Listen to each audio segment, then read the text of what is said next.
seorang imam yang sempurna peribadinya, tempat berkumpul siasat budi, seorang said yang berkenan baik, wali yang dekat dengan Allah, bermata bagi keturunan Al-Husain bin Husain Isa bin Muhammad bin Ali Al-Hurairi.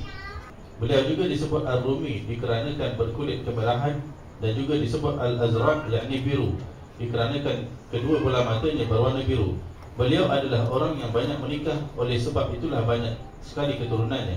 Beliau memiliki 30 anak laki-laki dan 5 anak puteri. Beliau meninggal di kota Basrah. Ini adalah Al-Imam Isa bin Muhammad, anak kepada Imam Muhammad bin Ali Uwaidi. Itu bernama Isa, yang mana beliau disebut Isa Ar-Rumi, digelarkan kepadanya Sayyidina Isa Ar-Rumi. Kenapa? Sebab dia seperti orang Rom, kulitnya kemerahan dan juga matanya berwarna biru. Dan beliau banyak anak, 30 anak lelaki dia. Salah seorangnya adalah Imam Ahmad bin Isa yang berhijrah ke Hadramaut. 5 orang anak perempuan. Dan beliau meninggal di kota Basrah. Itu di antaranya yang disebutkan. Dan beliau ini adalah merupakan pemimpin para sadah ketika itu, mempunyai sifat-sifat yang terpuji. Di antaranya adalah beliau ni yang disebutkan para ulama ini adalah mereka ini para salaf kita mesti ada ilmu yang tinggi, mempunyai ilmu yang tinggi. Beliau juga disebutkan orang yang sangat berakhlak. Nah, Imam Ahmad bin Isa Al-Muhajir. Beliaulah Sayyid Al-Imam Al-Habrul Humam Zul Aqil Kabir Wal Qalbi Mustanir Abu Syuyukh Ainus Sadatil Akabir, Aslul Nujum Al-Zawahir, penghidup sunnah Nabawi dari kepunahannya. Syahabuddin Al-Muhajir Ahmad bin Isa bin Muhammad bin Ali bin Ja'far As-Sadiq. Beliau radhiyallahu anhu, semoga Allah memberi imbalan atas jasa-jasa beliau terhadap kita semua. Termasuk sosok yang memiliki budi luhur yang tinggi, kepribadian yang luar biasa, kedermawan dan kemurahan hati yang luas, yang terbebas dari berbagai sifat yang buruk. Beliau berasal dari Iraq, tempatnya di kota Basrah. Tempatnya di kota Basrah. Setelah nilai-nilai ibadahnya semakin sempurna, batin beliau telah terpancari cahaya kewalian, disertai rahsia keistimewaan juga akal fikiran yang besar. Dan kerana rahsia asal-usul yang baik, nampaklah di hadapan beliau hakikat dampak dari segala perkara. Terkuatlah bagi beliau hakikat kehidupan dunia dan akhirat beserta dampak baik dan buruknya. Mata batinnya menyaksikan fitnah dan cobaan dalam agama yang akan terjadi di Iraq, hingga hal ini mendorong beliau untuk berhijrah mematuhi perintah Tuhannya. Fafirru ilallahi inni lakum minhu nazirun mubin. Maka segeralah kembali kepada mentaati Allah, sesungguhnya aku seorang pemberi peringatan yang nyata dari Allah untukmu. Az-Zariyat ayat 50. Juga mengikuti jejak kakeknya Rasulullah sallallahu alaihi wasallam yang menyuruh berhijrah dari tempat-tempat yang penuh fitnah agama. Beliau berhijrah pada tahun 317 Hijrah. Sebelumnya di Iraq, beliau adalah seorang yang karismatik, diterima oleh segala kalangan, kehidupan yang nikmat dan sentosa. Tetapi fikiran terang beliau dan keluasan ilmu beliau membuka cakrawala pandangan akan bahaya racun hawa nafsu, juga menguak pandangan bahawa kebahagiaan terbesar dan kedudukan tertinggi ialah kelezatan memandang kepada wajah Allah yang maha tinggi. Hal inilah yang membuat hati beliau tidak menginginkan apapun selain kenikmatan ini, sehingga beliau berhijrah untuk menyelamatkan diri, agama dan keluarganya, juga setelah berunding dengan kerabat dan para sahabatnya tentang tempat yang akan beliau tuju untuk menuju redha Tuhannya. Inilah yang membuat beliau rela menanggung segala kepayahan semata-mata untuk mencari pahala besar, keredaan Tuhan, di samping melarikan diri dari kesenangan duniawi menuju ke hadirat keredaan Allah untuk mencari kebahagiaan tertinggi dan kedudukan yang tinggi melalui susahnya hidup di negeri orang, seperti yang disebutkan oleh Nabi sallallahu alaihi wasallam, al-ghurbatu mautun syahadah. Merantau ibarat mati syahid. Dengan tekad yang bulat, beliau berhijrah bersama keluarganya dari kota Basrah menuju kota Madinah. Setelah itu berpindah lagi ke kota Makkah, dan pada akhirnya beliau berpindah ke desa-desa di Yaman. Dari satu desa ke desa lainnya hingga pemberhentian terakhirnya di provinsi Hadramaut dan keturunan beliau bertempat di kota Tarim. Beliau dalam menghadapi segala urusannya selalu mengedepankan permohonan pilihan terbaik dari Allah. Beliau sering melakukan syarat salat istikharah berkali-kali. Hal ini semua berdasarkan ilham dan isyarat ilahi, terutamanya dalam menempatkan dan meneruskan keturunan Nabawi Al-Alawi di daerah yang terlindungi. Ini berkat Rasulullah SAW. Hal ini dibuktikan oleh mimpi salah seorang salihin yang bermimpi melihat Rasulullah SAW berpesan kepada penduduk Tarim, sesungguhnya kami memiliki titipan pada kalian. Barang siapa yang membuatnya marah, berarti ia telah membuat kami marah, dan barang siapa yang membuatnya senang, berarti ia telah membuat kami senang. Mengenai keturunan ini, Sayyidina Syekh Al-Imam Ali bin Abu Bakar Al-Alawi mengatakan dalam syairnya betapa agungnya para Sa'adah yang mana dalam nasab mereka mengemban kemuliaan yang sangat agung terus bersambung dan tinggi. Mereka lah Banu Alawi, kalangan mulia hingga berkat mereka. Kota Tarim berikut penghuninya menjadi mulia dan dibanggakan.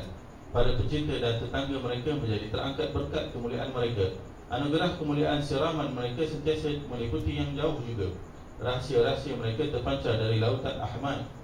Rasulullah SAW mengalir dalam kemuliaan mereka tersebar ke seluruh penjuru. Mereka lah keturunan agung yang cikal bakal keluarga Muhammad SAW. Wahai Zat yang Maha Pengasih, berkat mereka kami mohon perbaikan keadaan. Liputilah kami kemuliaan, kelembutan dan keredaanmu, dan tutupilah segala aib kami serta ampunilah dosa-dosa kami. Imam Ahmad bin Isa berhijrah membawa anaknya Ubaidillah beserta ketiga cucunya, iaitu Alawi, yakni nenek moyang Bani Alawi, Basri, yakni nenek moyang Bani Basri, dan Jadid, yakni nenek moyang Bani Jadid, ke provinsi Hadramaut.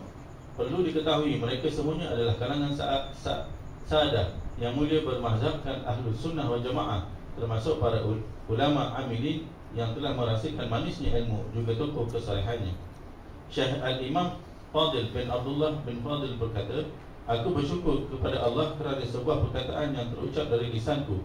Barang siapa yang tidak berprasangka baik kepada Bani Alawi, maka pada dirinya tidak ada kebaikan sama sekali. Beliau memiliki rasa cinta dan ketulusan yang murni kepada Bani Alawi. Beliau dikenal sebagai orang yang terlalu takut kepada Allah, selalu introspeksi diri, sangat warak dan menjauhi perkara yang tidak ada manfaatnya. Meski demikian, beliau banyak memuji kalangan Bani Alawi, juga sangat menghormati mereka. Bahkan beliau mencela orang-orang yang melalaikan kedudukan mereka, hingga pernah beliau mengecam orang yang menghinakan mereka. Inilah bukti nyata bahawa beliau benar-benar menyelami hakikat ilmu agama.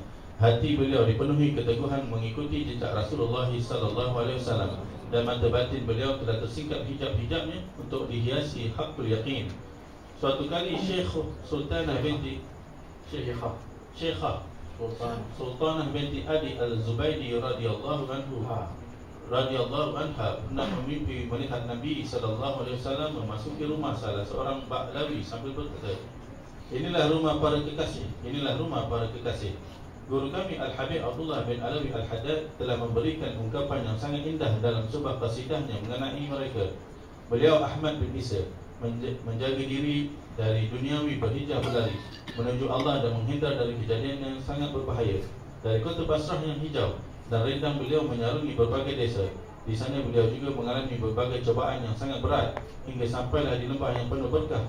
Ini lalu beliau rela dan menancapkan paku-paku kemahnya untuk tinggal di sini. Akhirnya beliau menetap dan bermukim di sini dengan keturunannya yang terkendali dengan pendidikan, kebaikan, ketakwaan, budi pekerti yang luhur, sifat-sifat terpuji yang menyamai orang-orang yang mulia itu. Berkat mereka lembah ini menjadi sentosa, makmur, aman dan terjaga tanpa diragukan sedikit pun. Hingga ungkapan beliau dalam syairnya, mereka adalah pewaris para nabi, golongannya, keturunannya, dan peduli anggapan orang-orang yang pura-pura buta. Dalam qasidah ini beliau mengisyaratkan tentang Imam Ahmad bin Isa beserta sepupu beliau yang menyertai, iaitu leluhur Bani Ahdal dan Bani Qadaim. Ketika adik beliau Al-Imam Muhammad bin Isa memerintah Iraq, beliau mendatanginya dan memberinya nasihat yang sangat membekas hingga Imam Muhammad ini meninggalkan tampuk kepimpinan dan beralih mengurus akhiratnya sebagai bentuk mengikuti jejak para salafnya yang mulia. Di Iraq ada salah seorang putera beliau yang menetap di sana, iaitu Muhammad bin Ahmad bin Isa. Ia mengurusi harta mereka di Basrah. Ia meninggal di sana dan masih memiliki keturunannya di Basrah. Adapun Imam Ahmad bin Isa meninggal dunia pada tahun 354 Hijrah. Di antara hal-hal yang mendorong beliau untuk berpindah ke Hadramaut, iaitu di negeri beliau telah dikuasai oleh Ahlul Bid'ah. Di samping adanya berbagai gangguan yang mengusik para keturunan Nabi, juga munculnya golongan Zanj yang terlaknat. Mereka memecah belah kaum muslimin, menguasai kota Basrah dan daerah-daerah sekitar. Mereka merampas para isteri kaum muslimin dan memperkosa mereka dengan bayaran 2 dirham. Dan dalam sehari mereka berhasil membunuh 300,000 orang. Bahkan menurut Ash-Shuli, jumlah korban pembunuhan mereka dalam kejadian itu sekitar 1.500.000 orang. Pemimpin mereka Bahbul mengaku dirinya adalah Ali bin Muhammad bin Ahmad bin Ali bin Isa bin Zainal Abidin. Nasab ini jelas tidak benar. Bahkan ia berasal dari golongan Ahlul Bid'ah Az-Zariqah yang mencela Sayyidina Uthman, Ali, Talha, Zubair, Aisyah dan Muawiyah. Yang memegang kursi khalifah kala itu adalah Al-Mu'tamid bin Al-Mutawakkil, khalifah yang selalu mengumbar hawa nafsunya dalam kenikmatan, sedangkan urusan kerajaan dipegang oleh saudara Al-Mu'afaq. Ia diperangi dan dibunuh oleh Bahbul. Lalu timbullah bencana menghembusnya angin kuning, kemudian berubah menjadi hijau lalu menghitam ke berbagai negeri. Setelahnya timbullah cuaca dingin yang mencekam sehingga menghasilkan bongkahan ais. Berat bongkahan itu seukuran uang 150 dirham. Tak selang berapa lama mereka dihujani berbatuan hitam dan putih. Sedangkan di Bahrain muncul golongan Ahlul Bid'ah Al-Qurmuti di bawah pimpinan Abu Sa'id Al-Qurmuti yang dinisbatkan pada salah satu desa di Wasit. Kelompok ini semakin banyak lalu bergabung dengan sisa golongan Zanj. Kemunculannya sekitar tahun 280 Hijrah dan berlangsung hingga ia meninggal sekitar tahun 360 Hijrah. Golongan ini menyerah Basrah tahun 287 Hijrah. Kali ini mereka dihadang oleh Al-Abbas Al-Ghanawi bersama 10,000 pasukannya, tetapi ia dan pasukannya berhasil dihancurkan oleh golongan Al-Qurmuti. Ia sendiri dibunuh, dibakar, sedangkan pasukan ditawan. Selanjutnya golongan ini menyerang Al-Mu'tazid lalu menyeberangi lautan dan membuat berbagai kerusakan. Kali ini angin keras berhembus ke Basrah hingga mencabut kebanyakan pohon kurma di sana, dan timbullah berbagai macam penyakit di Iraq di tahun 300 Hijrah. Di samping munculnya anjing-anjing dan serigala kelaparan yang menyerang penduduk Iraq hingga menimbulkan banyak korban. Iraq menjadi semakin hancur dengan masuknya golongan Al-Qurmuti ke Basrah. Di sana mereka membunuhi orang-orang, merampas dan menawan mereka, merosak kehormatan kaum wanitanya. Dikarenakan putus asa banyak orang yang melempar diri ke laut. Hal ini juga terjadi tahun 300 Hijrah. Pada tahun 309 Hijrah terjadi berbagai macam fitnah dan kepentingan di Iraq. Al-Husain bin Mashrur Al-Halaj terbunuh di kota Baghdad. Lalu pada tahun 317 Hijrah, Imam Ahmad bin Isa berhijrah bersama keluarga dan handal taulannya. Di antara handal taulan beliau adalah Mukhaddam, seorang Arab Basrah dan termasuk pembantu pilihannya. Begitu juga Syawih. Mereka semua memiliki keturunan yang terhormat di Hadramaut.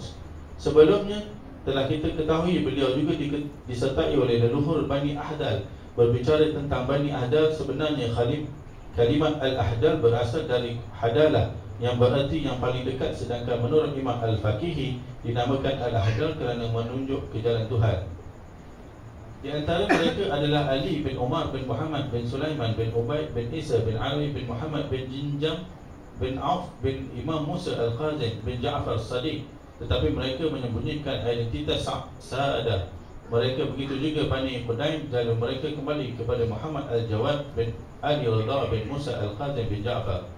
Pada tahun 318 Hijrah, Imam Ahmad bin Isa berserta rombongannya, iaitu sepupunya dan handai taulannya, menunaikan ibadah haji, iaitu sekitar tahun kedua sejak beliau keluar dari Basrah.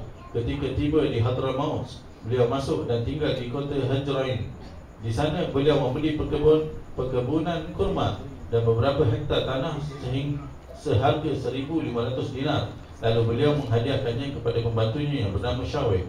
Dari sana beliau berpindah ke sebuah tempat yang bernama Qarah Bani Jushair atau Jushai. Di sana beliau merasa kurang nyaman hingga akhirnya Beliau menetap di daerah Husaisah, sebuah desa sekitar beberapa kilometer dari Tarim. Beliau membeli beberapa hektar tanah dan daerah Syau, iaitu dari tempat beliau sekarang sampai bahagian atas kota Bawah. Yakni kota ini terdapat sumur terkenal yang digali oleh cucu beliau Alawi bin Ubaidillah bin Ahmad dan dikelilingi dengan batu-batu besar, dan pada tiap batu itu beliau menulis namanya. Ketika Imam Ahmad mula bermukim di sana, banyak orang soleh yang mengunjungi beliau. Beliau berperan besar dalam mengembalikan akidah Ahlussunnah wal Jamaah di sana, hingga banyak kalangan yang bertaubat di tangan beliau, dan banyak orang yang kembali ke jalur akidah yang benar, sehingga terselamatkanlah akidah keturunan dan pengikut beliau dari ajaran bid'ah yang berasal dari Iraq, dan keturunan beliau menjadi paku bumi bagi provinsi itu. Setelah itu Imam Ahmad bin Isa berpindah ke sebelah timur lembah Husaisah, iaitu atau yang lebih dikenali dengan lembah Muqaddam. Tempat ini sering diziarahi oleh para pembesar Sa'adah Bani Alawi, terutama Syekh Abdul Rahman As-Saqaf dan Syekh Abdullah Al-Idrus. Keduanya berulang kali mengunjungi tempat itu. Dahulu Husaisah adalah sebuah desa yang makmur. Hingga pada tahun 839 Hijrah, desa ini dihancurkan oleh Aqil bin Isa Asy-Syabarati. Demikian ada antaranya daripada bagaimana Imam Ahmad bin Isa digelarkan sebagai Al-Muhajir ilallah, kerana dia berhijrah daripada Basrah, pertamanya ke Mekah, kemudian setelah itu ke Hadramaut. Kalau lah sekiranya kita melihat daripada sejarah ini, kita akan lihat betapa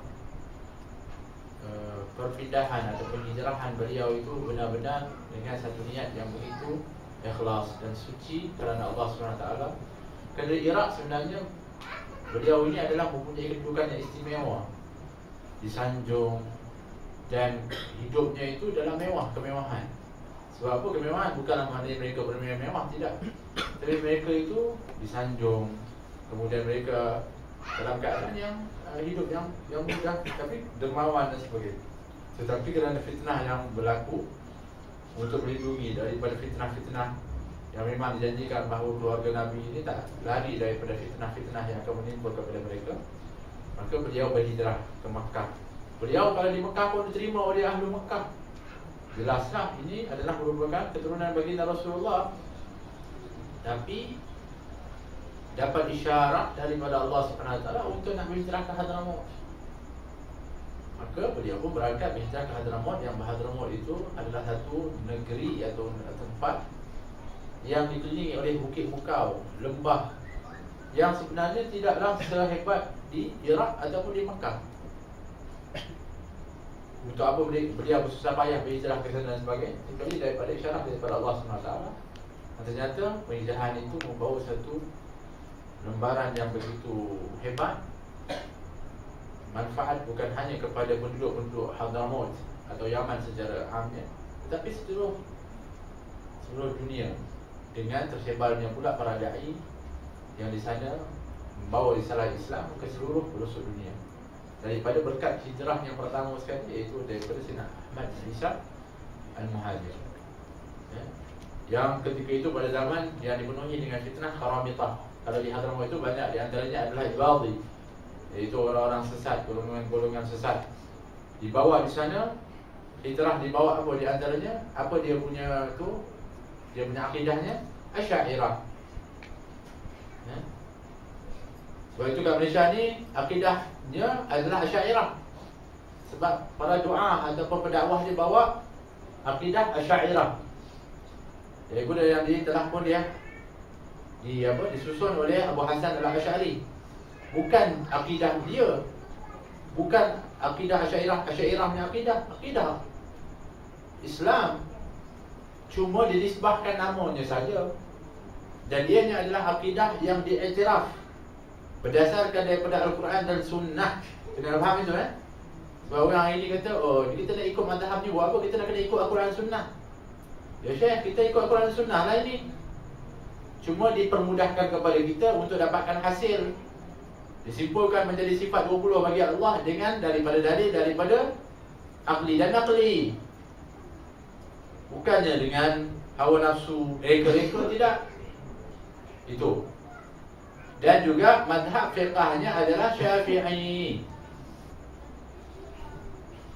Kita yang kat Malaysia ni ikut mana? Sanalah, itulah buktinya. Yang mengislamkan daripada Nusantara ini adalah daripada Hadramaut. Kenapa? Sebab akidahnya Asy'ariyah, madhabnya Syafi'i.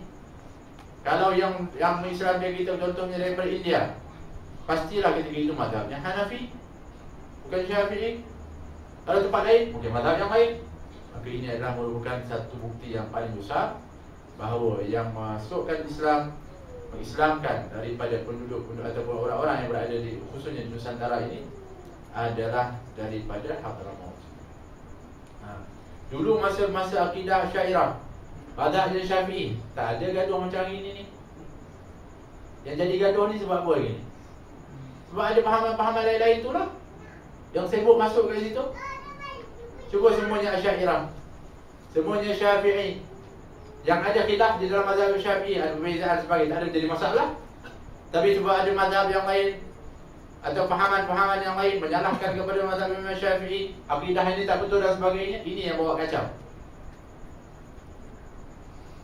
Jadi siapa yang salah? Kita salah atau orang tu yang salah? Tiba-tiba kita elok, bagus, rukun, aman, damai, tiba-tiba dia masuk buat kacau. Lepas tu dia kata kita salah pula. Macam mana ni? Itu kita kena faham betul-betul. Oh, kita tak boleh ikutlah sangat kepada apa, Hanafi, Maliki, Syafi'i, Ahmad bin Hanbal. Sebab mereka itu pendapat-pendapat mereka, mazhab mereka, kita kena ikut Al-Quran dan Sunnah. La ilaha illallah. Yang namanya mazhab itu adalah Al-Quran dan Sunnah. Mana ada sumber selain daripada itu, daripada mereka nak buat dengan akal mereka. Mereka lebih daripada Sunnah, Al-Quran dan Sunnah daripada kita lagi. Jadi jangan ada lagi kenyataan, oh, mereka dulu tak berapa, tak macam kita hari ini semua ilmu tu terkumpul. Kita boleh klik sekali je dah keluar lah information, ilmu. Mereka dulu jauh, susah. Alhamdulillah, mereka hidup pada zaman yang diberkati, lebih dekat dengan Nabi SAW, lebih terpelihara. Mana yang kita nak ikut? Mereka kan orang-orang zaman kita ni yang cakap ikut suka dia, dengan hawa nafsu, makan ikut suka dia, berzinah ikut suka dia, tiba-tiba buat hukum, keluarkan fatwa, keluarkan hukum. Kita nak ikut dia ni ke? Dia ni boleh ikut. Dia pun belum tentu apa-apa lagi. Baik, kita ikut kepada mereka-mereka dulu yang sangat terpelihara daripada mereka ini, dari hawa nafsu mereka. Kita buat bukan ada kepentingan dan sebagainya. Mereka tak ada kepentingan apa pun mereka nak buat. Itu di antara sebab kita ikut kepada mazhab tersebut. Di dalam zaman itu yang fitnah yang di antara yang terbesar dan menimpa adalah daripada golongan Qaramitah. Golongan Qaramitah inilah yang sebenarnya di antaranya apabila mereka itu mencuri kepada Hajar Aswad. Berapa lama mereka curi Hajar Aswad? Kamu tahu? 22 tahun. 22 tahun tak ada Hajar Aswad dekat Kaabah. Siapa curi? Golongan Qaramitah ini daripada Bahrain. Dia simpan tempat dia. Kami lebih berhak, dia kata. 22 tahun. Jadi kawan-kawan 22 tahun tak ada Hajar Aswad. Dan Hajar Aswad tu pun pecah. Yang hari ni yang kita cium tu ada berapa dah tu? Berapa ya? 7. Berapa ya? Ada berapa saja yang 1, 2, yang lain tu semua gam. Jadi yang kita tonyoh tu tak kena tak tidak dengan batu tu. Gelap. Lepas tu kita kena tahu yang mana satu batu. Ini batu. Itu dia Hajar Aswadnya. Sebab dia bukannya semua Hajar Aswad, dia letak macam tu. Kalau dia tampalkan semua, letak 1, 2, 3, 4, 5, 6, 7 begitu. Jadi kena pegang, okey ni Hajar Aswad cium. Kalau cium getah tu lah. Tak dapat apa-apa. Kena faham yang itu. Sebab berapa kali pun orang cuba apa? Curi. Ada yang congkel, ada yang macam-macam. Jadi golongan Qaramitah ini adalah golongan yang mana mendakwa dirinya adalah lebih utama. Tidak ada yang berlaku kecuali dengan semuanya adalah merupakan ketentuan daripada Allah. Kami curi ini Allah yang tentukan. Itu Qaramitah dia panggil. 22 tahun. Kemudian barulah setelah itu dah diserahkan sebelum Hajar Aswad. Jadi ditimpakan begitu zaman fitnah masa zaman itu. dahsyat, zalim, memperkosa kepada perempuan, nak kembali kepada zaman jahiliyah seperti itu keadaannya. Tapi alhamdulillah yang kita katakan tadi, daripada para salafun salih, daripada keluarga Nabi, para ulama yang masih kuat di dalam menjaga agama mereka sehingga dipertahankan. Mereka di antara mereka yang menetap di sana, ada yang juga membawa diri untuk menyelamatkan diri daripada menyelamatkan diri dan agama mereka. Berhijrah di antaranya Imam Ahmad bin Isa Al-Muhajir. Alhamdulillah, dengan berkat itu kita tengok bumi Hadramaut, masya-Allah, mewangi harum dengan para ulama'nya. Begitu juga setelah itu menyebar pula Islam ke seluruh pelosok dunia. Ini berkat daripada apa yang telah pun berlaku pada zaman itu. Wallahu ta'ala a'lam. مولاي صل وسلم دائما أبدا على حبيبك